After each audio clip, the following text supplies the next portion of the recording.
Nous voulons poursuivre notre étude ce matin sur l'évangélisation. Cette étude consiste à remettre certaines choses en place, à leur vraie place. Nous avons posé tout d'abord la question « Pourquoi évangéliser ?» Et la grande réponse est « Parce que Dieu le veut ». La deuxième question a été « Comment évangéliser ?» En transmettant le message que la Bible définit sous le nom d'évangile. Pas n'importe quel message, pas n'importe quel moyen, mais l'évangile, c'est-à-dire la parole de Dieu. Et aujourd'hui, nous arrivons à la troisième question. Quel est le but de l'évangélisation? Et nous allons lire ensemble un texte que nous avons déjà lu, les premiers versets de l'Épître aux Romains. Romains 1, versets 1 à 6. Paul, serviteur de Jésus-Christ, appelé à être apôtre, mis à part pour annoncer l'évangile de Dieu qui avait été promis auparavant de la part de Dieu par ses prophètes dans les Saintes Écritures, et qui concerne son Fils, né de la postérité de David selon la chair, et déclaré Fils de Dieu avec puissance, selon l'esprit de sainteté, par sa résurrection d'entre les morts.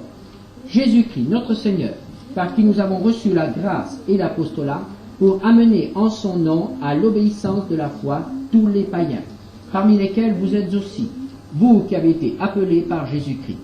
À tous ceux qui, à Rome, sont bien-aimés de Dieu, appelés à être saints, que la grâce et la paix vous soient données de la part de Dieu notre Père et du Seigneur Jésus-Christ.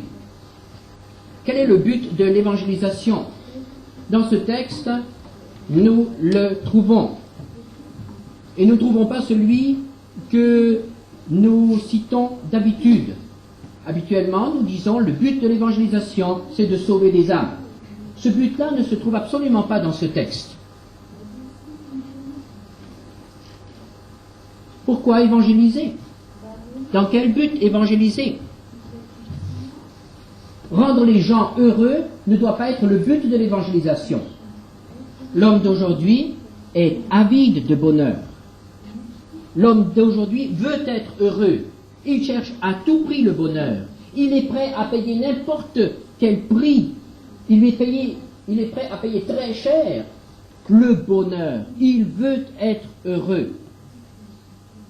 Dieu veut aussi que nous soyons heureux, comme un père veut que ses enfants soient heureux. Mais je dirais, Dieu n'a pas donné son Fils seulement pour que nous puissions être heureux. Le but de Dieu, en donnant son Fils, en le laissant souffrir sur la croix, n'a pas été seulement notre bonheur. Rendre l'homme heureux n'est pas le seul but de Dieu. N'est même pas le but premier de Dieu. Et si nous annonçons aux gens que nous évangélisons seulement qu'ils peuvent accepter Christ pour être heureux, nous manquons le but. Car la vie chrétienne n'est pas uniquement une vie de bonheur. Il y a aussi la souffrance dans la marche avec Christ. Jésus ne nous laisse aucune illusion. Si nous le suivons, il faut être prêt à souffrir, même à souffrir beaucoup. Le texte qui a été lu ce matin nous parlait des persécutions. Et Jésus disait, réjouissez-vous lorsque vous êtes persécutés. Il a dit encore dans Matthieu 10, versets 38 et 39, celui qui ne prend pas sa croix et ne me suit pas n'est pas digne de moi. Celui qui conservera sa vie la perdra, et celui qui perdra sa vie à cause de moi la retrouvera. Et ce message-là, nous ne devons pas le cacher. N'allons pas dans les rues de Marseille en disant aux gens « Voulez-vous être heureux? Acceptez Jésus ». Ou bien en disant « Je suis heureux parce que j'ai accepté Jésus. Tous mes problèmes sont résolus. Je suis heureux. » C'est vrai que nous sommes heureux, mais il faut aussi leur dire qu'il y a des moments où nous sommes malheureux. Il faut aussi leur dire qu'il y a des moments où nous souffrons. Il faut aussi leur dire qu'il y a des moments où nous sommes déchirés. Il y a des moments où nous pleurons devant Dieu en lui disant « Seigneur, pourquoi m'amènes-tu sur ce sentier? où je trouve des épines, où je dois renoncer à moi-même, où je dois mourir à moi-même. L'évangile, c'est pas seulement l'évangile du bonheur. Le but de Dieu, c'est pas seulement notre bonheur. Le but de Dieu, c'est de nous amener à lui. La conversion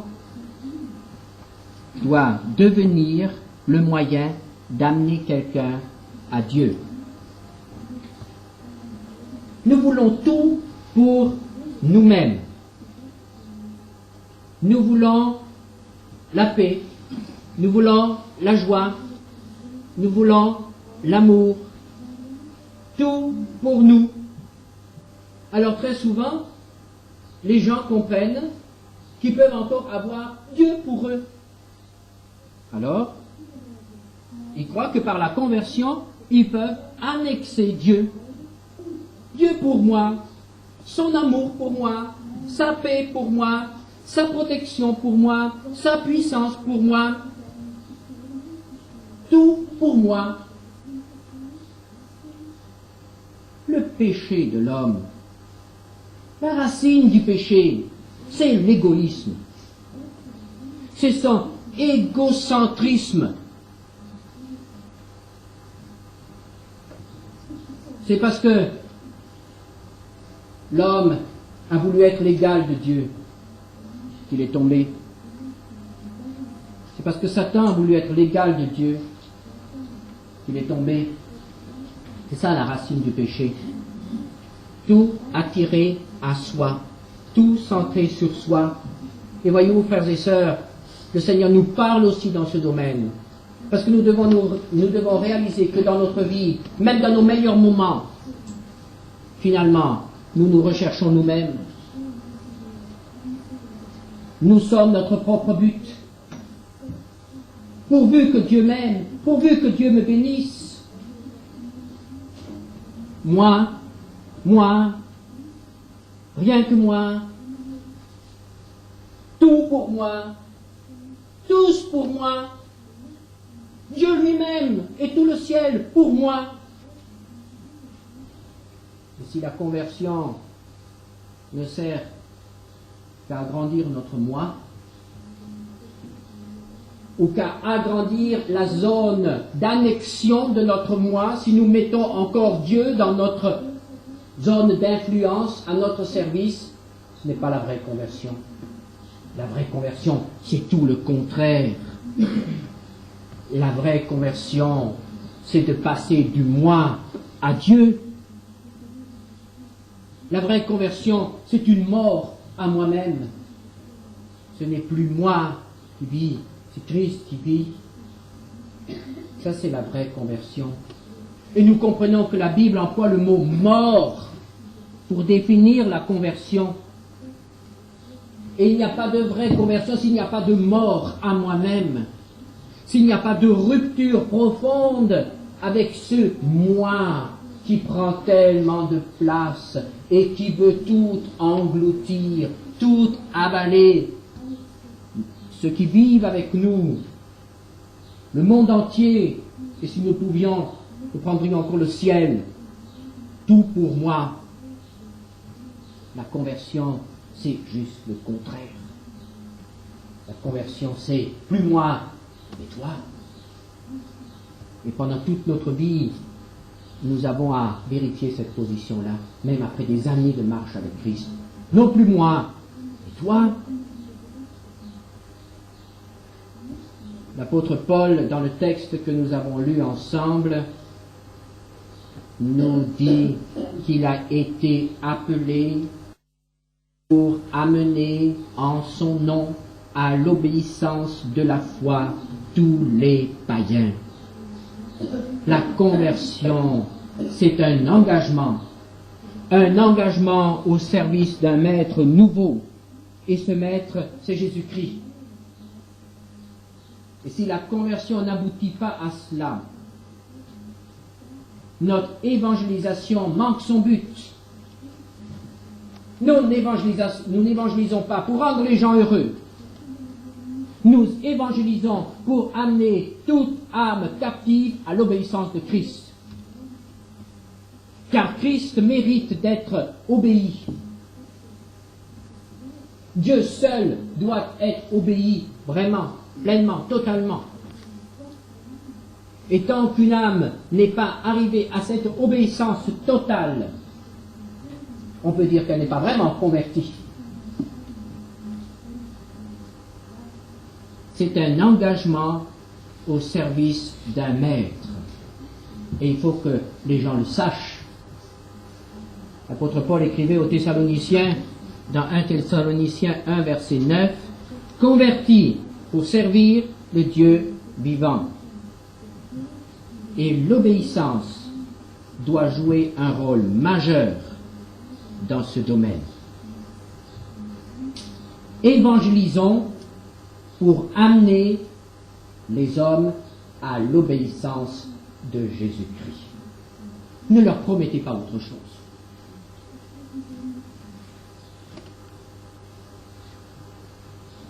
Ce sont de fausses conversions, quand la volonté n'est pas amenée à capituler devant la volonté de Dieu. Et ces conversions-là ne tiennent pas lorsqu'il n'y a pas l'obéissance. Ce sont, dans le domaine spirituel, des prématurés qui resteront débiles toute leur vie. Il vaut mieux attendre et avoir une naissance saine. Racheter pour Dieu. C'est là le but de l'évangélisation. Amener des âmes à Christ. Et comment va se manifester cela? Comment va se manifester, s'exercer cette obéissance? Eh bien, cela se manifeste par ce qui a été créé le jour de la Pentecôte, l'Église. L'Église, corps de Christ. Dieu a réuni les rachetés en un corps nouveau qu'il a nommé l'Église. L'Église est appelée corps de Christ. Nous sommes membres du corps de Christ. À quoi sert un corps? Le corps sert à travailler. Un instrument par notre esprit. Notre esprit seul ne peut pas travailler. Il a besoin de notre corps. Ainsi, l'Église est un instrument de travail de Dieu. Mais le corps, c'est aussi un moyen d'expression. C'est ainsi que Dieu se manifeste, Dieu se fait connaître au monde par l'Église. Et c'est pourquoi l'Église a une place primordiale dans le plan de Dieu. Rien ne peut remplacer l'Église. Et si nous ne voyons pas l'Église, nous sommes à côté du plan de Dieu. Dieu travaille actuellement par l'Église. Et il travaillera pendant toute cette ère par l'Église, depuis la Pentecôte jusqu'à l'enlèvement. Ensuite viendront d'autres moyens de travail. Mais nous sommes dans l'ère, dans la période où Dieu travaille par l'Église. Dieu ne veut pas que l'homme reste seul. Et au moment de sa conversion, Dieu l'intègre à l'Église. Cela se fait automatiquement, dirais-je. Lorsque nous recevons l'Esprit de Dieu, nous sommes intégrés à l'Église de Dieu, corps de Christ. Seulement l'Église. Qu'est-ce que l'Église? Où trouver l'Église? On dit souvent l'Église invisible. Mais cette Église invisible a, disons, des parties visibles, a des moyens d'expression visibles. Et cette Église invisible se manifeste par l'Église locale. Ce matin, nous sommes réunis en Église locale. À Marseille, il y a d'autres églises locales. Dans le monde entier, il y a d'autres églises locales. Cette église locale est une des expressions de l'église corps de Christ. Et elle devient la famille dans laquelle le jeune croyant est intégré. Et la famille est un lieu d'apprentissage. Dans la famille, nous apprenons des tas de choses. Et dans l'Église, il faut apprendre des tas de choses. Et il faut apprendre à avoir égard les uns envers les autres. Il faut apprendre à vivre ensemble. Et je pense que les équipiers d'OM sont en train d'apprendre ces choses durement. Il faut les voir couchés ici. Il n'y a plus une place par terre. Les uns sur les autres, là, les uns à côté des autres. Et je vous assure que ça c'est vraiment le laminage du moi. Hein? Apprendre à vivre ensemble. Et c'est là qu'apparaissent les choses qui n'apparaissent pas quand on est seul à la maison, dans sa chambre, évidemment. C'est là que jaillissent certaines choses.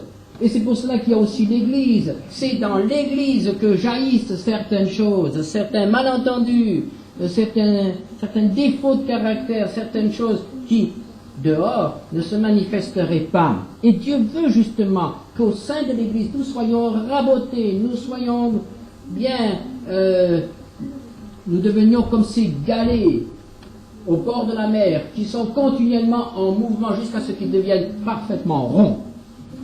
Mais au départ, ils n'étaient pas si ronds que ça. Hein? Et alors le Seigneur est en train de brasser, il est en train de tourner, puis ça fait mal. Mais il faut que nous devenions lisses, il faut que nous soyons, que les gens qui nous touchent, eh bien, ne se blessent plus. L'Église, c'est aussi une équipe au travail. L'Église, c'est pas seulement une rencontre où on est heureux d'être ensemble, de chanter, de prier, mais il s'agit aussi de travailler. Et je pense que cela doit être vraiment notre préoccupation cette semaine. Ces jeunes sont venus pour nous aider. C'est l'Église qui est d'abord au travail. Et il est important que ces jeunes réalisent que nous ne les accueillons pas pour qu'ils fassent notre travail. Et il est important que ces jeunes nous voient travailler. Une équipe au travail. Le but de l'évangélisation est manqué lorsque la personne qui accepte Jésus-Christ n'est pas intégrée dans une église. Et cela, je ne le dis pas parce que je suis pasteur, ou bien parce que je veux que les gens soient intégrés dans notre église. C'est pas là le problème.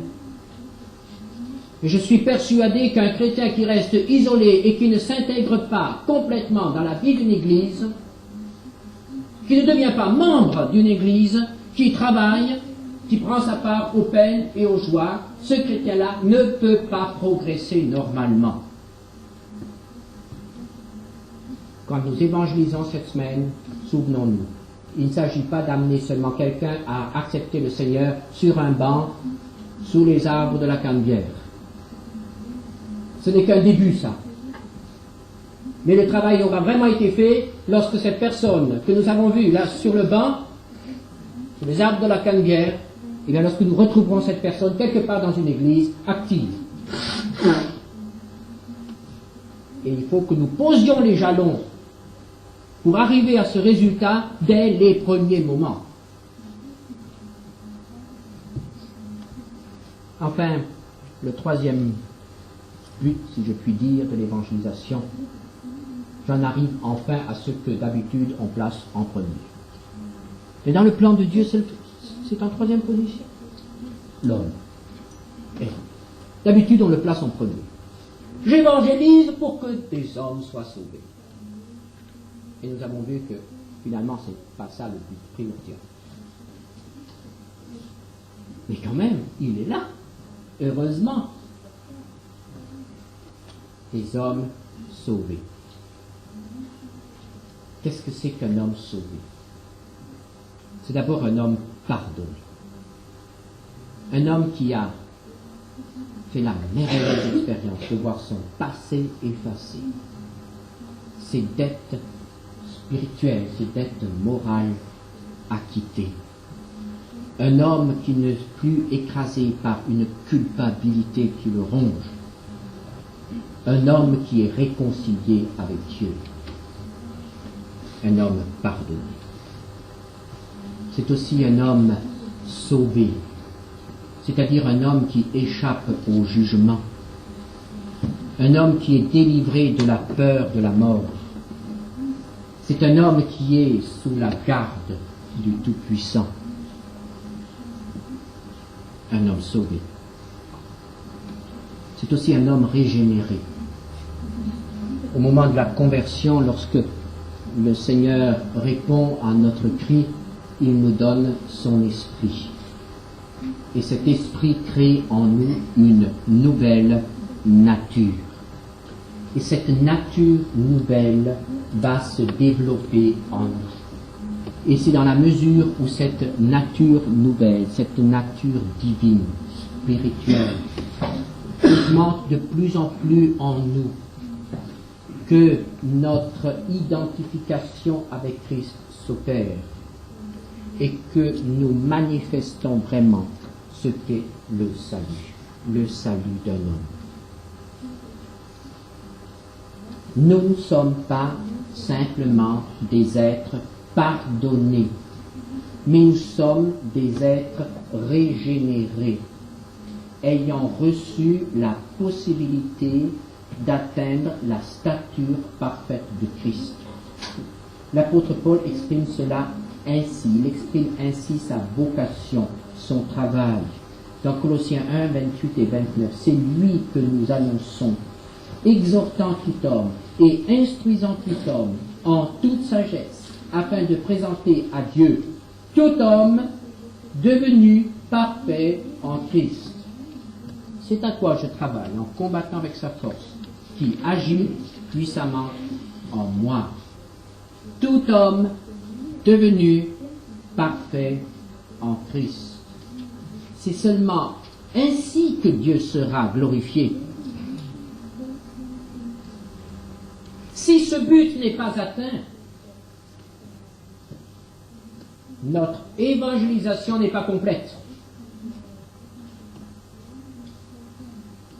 Nous ne pouvons pas rendre un homme parfait en 5 minutes, ni même en une nuit.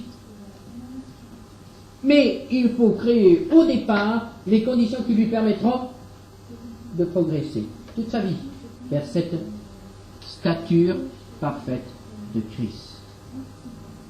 L'évangélisation, c'est pas simplement emporter une décision. L'évangélisation, c'est amener quelqu'un à l'obéissance de Christ. Et c'est là notre but. Tout notre travail est vain si ce but n'est pas atteint. Il vaut mieux faire moins, mais quelque chose qui glorifiera Dieu. Alors ne nous laissons pas briser, faisons du bon travail et dans tous nos contacts, gardons cela toujours en vue. Quel est le but de l'évangélisation? Amener les hommes à l'obéissance de Christ. Amener des hommes à devenir des serviteurs de Christ dans son Église. Amener des hommes à la stature parfaite de Christ par l'expérience du renouvellement constant du Saint-Esprit et de la sanctification en nous. L'évangélisation n'est pas simplement un appel. L'évangélisation est vraiment un enfantement.